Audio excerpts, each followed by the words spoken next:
მშვიდობისა ბაია, ძალიან დიდი მადლობა, რომ ხართ ჩვენთან ერთად. გვინდა თქვენი ანალიზი მოვისმინოთ, თქვენი მოსაზრება მოვისმინოთ, რაღაც უგვანი, უმსგავსო განცხადებები, რომელსაც ელენესთვის პატიმრობის მისჯის წუთიდან ჩვენ ვხედავთ და მთავარი აქცენტი თუ 4 შვილის დედა, შვილებზე ადრე უნდა ეფიქრა, 4 შვილზე ადრე უნდა ეფიქრა.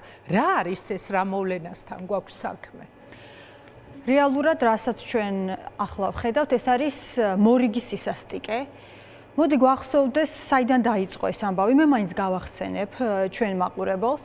მეგიდია სამიძე სტუდენტი დააპატიმრეს მაშინ სწორედ პლაკატზე წარწერის გამო და მეგისთან სოლიდარობის ნიშნად გაიმეორა პოლიტიკოსმა ელენე ხოშტარიამ პოლიტიკური აქტი, ეს იყო პოლიტიკური სიტყვის გამოხატვა და სტუდენტი გოგონას უფლებების დასაცავად და მისთვის სოლიდარობისთვის გააკეთა. საბედნიეროდ დღეს მეგი თავისუფალია, მაგრამ ელენე ხოშტარიას წელიწად ნახევარი მიუსაჯეს. გარდა ამისა, მე მინდა ასევე შევახსენო ჩვენ მაყურებელს დააკავებისას როგორ მოექცნენ ელენე ხოშტარიას. ის გახდა არაადამიანური მოპყრობის და წამების მსხვერპლი. უმძიმეს მდგომარეობაში ყავდათ. მე თავად მაქვს მოსმენილი, ელენე არაერთხელ არის დაკავებული, მაგრამ ჩვენ საპატიმროებში დაფიქსირებულია, რომ ქალებს აშიშვლებენ ძალით, ვინც წინააღმდეგობას უწევს, მათზე ძალადობენ და ძალადობას ადგილი ჰქონდა ელენეს წინააღმდეგაც. და მე არ ვიცი წამება და არაადამიანური მოპყრობა როგორ მართლდება, ამაზე საერთოდ არაფერს არ ამბობენ და ჩუმად არიან, მაგრამ ეს ამ სასტიკი მოპყრობის გაგრძელება ის, რასაც ვხედავთ დღეს. თქვენ ვერ დამისახელებთ ვერცერთ ნორმალურ ქვეყანას. მე არ ვსაუბრობ მაინც და მაინც ძალიან განვითარებულ, ძალიან დემოკრატიულ ქვეყანაზე. მე ვსაუბრობ თუნდაც აი ესე ახალი დემოკრატიის მქონე, შედარებით სუსტ ქვეყნებზე ვერ დამისახელებთ ქვეყანას, სადაც პლაკატზე ფლომასტერით გაკეთებული პოლიტიკური შინაარსის ან არაპოლიტიკური შინაარსის წარწერის გამო ვინმე სასჯელს იხდის სისხლის სამართლით და საპატიმრო სასჯელი აქვს და წელიწადნახევრიანი სასჯელი აქვს. ასეთ რაღაცებს ჩვენ ვხედავთ მხოლოდ რუსეთში და როდესაც ჩვენ ვეძახით რუსებს ამ მთავრობას, მათ ეს წყინთ და ჩვენ იმიტომ ვეძახით მათ რუსებს, რომ ისინი იღებენ რუსულ კანონებს და ისინი გვაცხოვრებენ იმ რუსული წესებით, რომელიც ცივილიზებული სამყაროსთვის არის მიუღებელი. ზოგადად ქართული მართლმსაჯულების ისტორიას არ ახსოვს ასეთი პრეცედენტი, რომ ფლომასტერით გაკეთებული, მარკერით გაკეთებული წარწერის გამო ადამიანი ციხეში გაეშვა. ასეთი რამ ქართული მართლმსაჯულების ისტორიას არ ახსოვს და ეს განსაკუთრებით კარგად წარმოაჩენს ქართული ოცნების სისასტიკეს, რომელიც ცალსახად მეტად სასტიკია განსაკუთრებით ქალების მიმართ. მზია ამაღლობელი, რომელმაც თვალისჩინი დაკარგა ციხეში, საპატიმროში, ზის რის გამო, ერთი ლოყა აწითლებული პოლიციელი ახალგაზრდა კაცის გამო.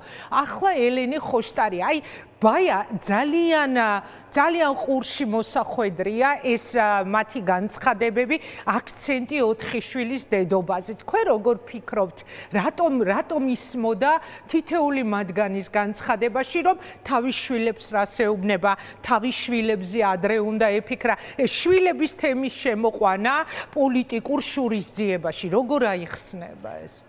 პირველ რიგში, რა თქმა უნდა, თავისი შვილებისთვის გააკეთა ეს ელენე ხოშტარია. და საერთოდ ვინც იბრძვის დღეს საქართველოში, თავისთვისაც იბრძვის, მაგრამ უპირველეს ყოვლისა საკუთარი შვილებისთვის იბრძვის. მეც, თქვენც და ელენე ხოშტარიაც. ჩვენ გვინდა, რომ ჩვენი შვილები ცხოვრობდნენ დემოკრატიულ და ევროპულ საქართველოში. მაგრამ რატომ არის ეს განცხადება მიუღებელი? ისინი არ ფიქრობენ ბავშვებზე. უმცროსი შვილებს 12 წელი შეუსრულდათ ახლა სულ რაღაცა გუშ 2 დღის წინ. აქამდე საერთოდ 11 წლის იყვნენ ეს ბავშვები. ზოგადად ბავშვებს აქვთ მიდრეკილება, რომ როდესაც რამე ცუდი ხდება მათ გარშემო, მით უმეტეს როცა დედაზეა საუბარი, რომ დაიდანაშაულონ საკუთარი თავი. ეს იცის ყველამ, ეს არის ბავშვთა ფსიქოლოგია, ელემენტარული, ანიბანი, რასაც ქვია.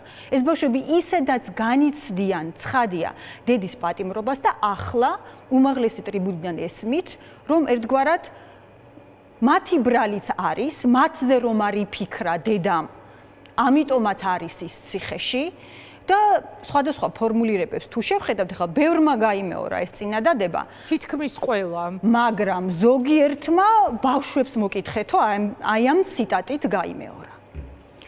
ეს ნიშნავს, რომ მათ არც ვინმეს შვილები აინტერესებთ, არც ბავშვები აინტერესებთ და საერთოდ არ ფიქრობენ იმაზე, თუ რას განიცდიან ახლა ეს ბავშვები, როდესაც რაღაცნაირად ვერ გავიგე როგორ, მაგრამ ბავშვებმა იკითხონ თუ დედამისი ციხეშია, აი ესეთი ფორმულირებაც შემხვდა და ეს ცხადია დამაზიანებელი არის პირდაპირ ბავშვებისათვის და ზოგადად, როდესაც ქალების პატიმრობაზე ვსაუბრობთ და ამ შემთხვევაში ელენე ხოშტარიას პატიმრობაზე ვსაუბრობთ, როცა ქართული ოცნება ამბობს, რომ ტრადიციული ქვეყანა და ქართული ტრადიციების დამცველია და მეღიმება, როდესაც ამას ვამბობ, ჩვენ ვიცით ქართული ტრადიციების მიხედვით ქალის, დედის როლი ოჯახში, სადაც არის 4 ბავშვი, 4 შვილი და სადაც არიან ასაკოვანი მშობლები.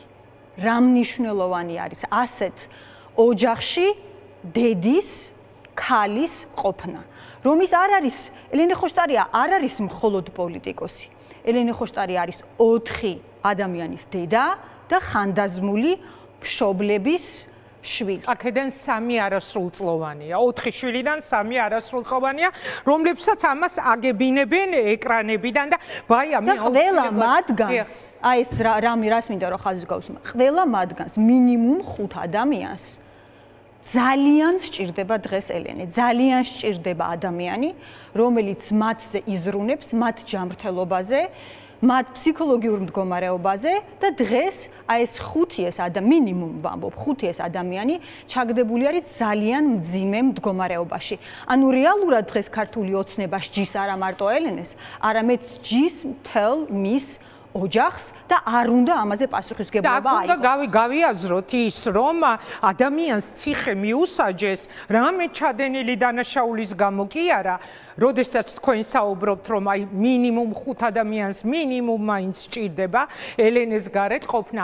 სრულიად უდანაშაულოთ, ასეთი რამ უბრალოდ ვერ გავიხსენე ჩვენი ქვეყნის ისტორიაში, მე რამდენი დღეა, მესამე დღეა პატიმრობის მისჯიდან, რომ მას დანაშაული არ ჩაუდენია ის ფლომასტერით გაკეთებული წარწერის გამო ჩასვეს ციხეში.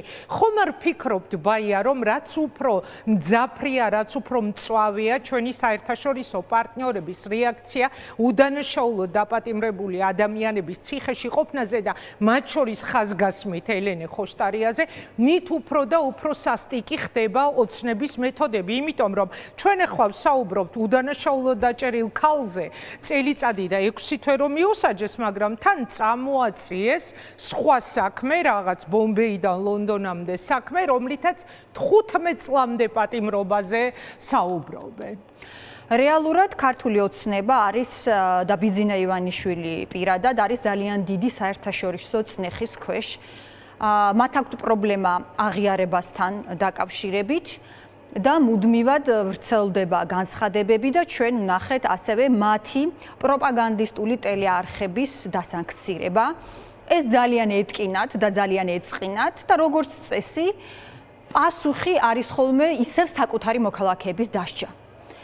ამით ისინი ცდილობენ საერთაშორისო საზოგადოებას პასუხი გასცენ და ვინაიდან სხვა არანაირი ბირკეტი არ აქვთ, რომ რაიმე უპასუხონ, მოდიან და ისევ სჯიან ქალებს, თავიანთ მოქალაქეებს, პროტესტის ავანგარდში მყოფ ადამიანებს და ეს არის მთელი მათი პასუხი, რაც შეიძლება რომ გასცენ განვითარებულ და ცივილიზებულ სამყაროს, აი ესე პირდაპირ ასე ვიტყოდი, იმიტომ რომ რასაც ელენე ხოშტარიას უკეთებენ, ეს არის არაცივილურობა, ეს არის არაქართული, ეს არის არატრადიციული და არადემოკრატიული და მოდი პირდაპირ ვთქვათ, ეს არის ძალიან არაკაცური საქციელი ცდილობს კახი კალაძე ამდენი ხანია თავი არიდოს პირად პასუხისმგებლობას, მაგრამ ეს იყო მისი პოსტერი, ეს იყო მისი წინასაარჩევნო კამპანია და ცხადია, მას ეთქმოდა სიტყვა, მას შეეძლო თავისი პოზიციის დაფიქსირება, მაგრამ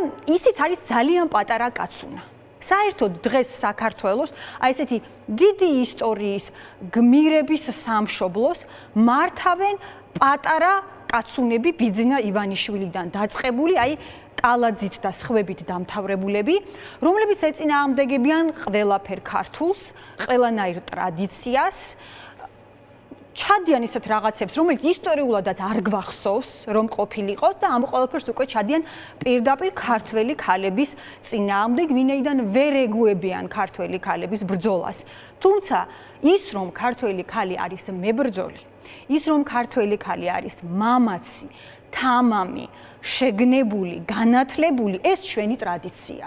ანუ ჩვენ ვინც ვიბრძვით დღეს ჩვენი სამშობლოსთვის, ხომ? ჩვენ ვაგრძელებთ ჩვენს ტრადიციას, მაგრამ ისინი უპირისპირდებიან ყველაფერს და სადღე გრძელოდან დაწყებული ქართლის დედის ძეგლიდან დამთავრებული ყველაფერთან მოდიან წინააღმდეგობაში და მე დარწმუნებული ვარ, რომ ამას ხედავს ყველა. საერთოდ ნებისმიერი კვლევა, სულ ერთია ვინ ჩაატარა ეს, ქოცებმა ჩაატარეს თუ სხვა დამოუკიდებელმა კვლევითმა ორგანიზაციამ, ყველგან ჩანს, რომ უდიდესი უმრავლესობა საქართველოს მოსახლეობის მიიჩნევს, მათ შორის ქართული ოცნების ამომრჩევლები მიიჩნევენ, რომ სინდისის პატიმრები დაუყოვნებლივ უნდა განთავისუფლდნენ.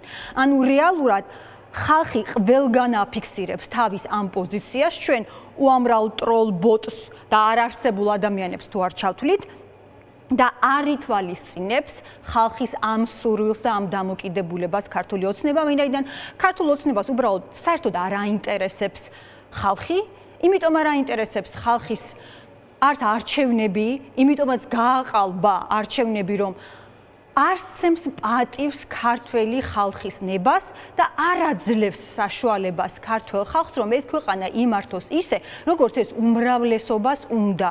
ამიტომ ეშინია ახალი არჩევნების დანიშვნის და ამიტომ ებრძვის იმ პოლიტიკოსებს, რომლებსაც მოწინააღმდეგედ აღიქვამს და მათ შორის რა თქმა უნდა ელენე ხო. ბაია, კიდევ ერთ კითხვას დაგისვამ, ჩვენ ვნახეთ არაერთი რეაქცია საერთაშორისო პარტნიორების რეზოლუცია კონკრეტულად ელენეს თემის ხაზგასმა, ანუ მოთხოვნა, რომ უნდა გათავისუფლდნენ უკანონო დატყვევებული პოლიტიკური პატიმრები, სინდისის პატიმრები და ელენე ხოშტარიაზე და მზია ამაღლობელზე არის ხოლმე განსაკუთრებული ხაზგასმა, მაგრამ აი საპირისპირო რეაქცია მოყვა ამას ოცნების მხრიდან.